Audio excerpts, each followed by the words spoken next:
Hello বন্ধুরা, চলে আসলাম একটা নতুন রেসিপি নিয়ে। পাউরুটি এবং তোমাদের মিষ্টি খাওয়ার পরে বেঁচে যাওয়া যে রসটা, সেই রস দিয়ে একটা রেসিপি। তো হ্যালো এভরিওয়ান, তোমরা সবাই কেমন আছো? আমি তো অনেক ভালো আছি। তো তোমাদের দেখাবো আজকে মিষ্টি খাওয়ার পর যে বেঁচে যায় না রসটা, সেটা দিয়ে পাউরুটির একটা রেসিপি। তো দেখতে থাকুন কীভাবে রেসিপিটা তৈরি হচ্ছে। পাউরুটিটার মধ্যে রস, মিষ্টির যে রসটা আছে সেটা লাগিয়ে নিতে হবে এবং কড়াই হালকা তেল দিয়ে, বেশি পরিমাণ তেল দেওয়া যাবে না, হালকা করে তেল দিতে হবে এবং এটাকে ভেজে নিতে হবে।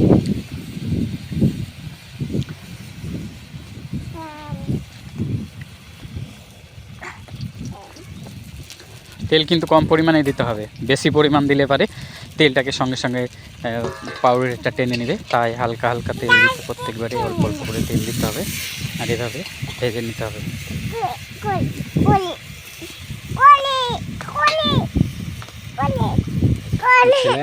দেখতেই পাচ্ছি কীভাবে হচ্ছে।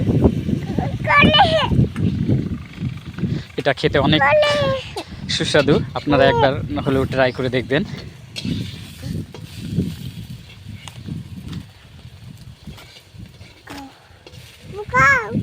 আমার কাছে তো অনেক ভালো লাগে, আপনাদের কাছে কেমন লাগে অবশ্যই কমেন্ট করে জানাবেন।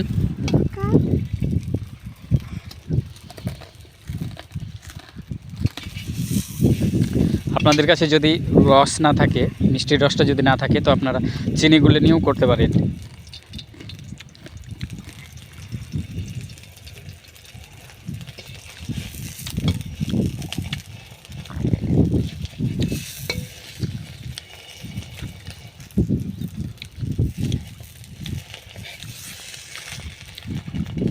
আমি কোনো কিছু স্কিপ না করে পুরো ভিডিওটাই দেখিয়েছি, আপনারা ধৈর্য ধরে দেখবেন।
দেখতে পাচ্ছেন, দেখতে তো একদম জাস্ট ওয়াও, আর খেতে তো সে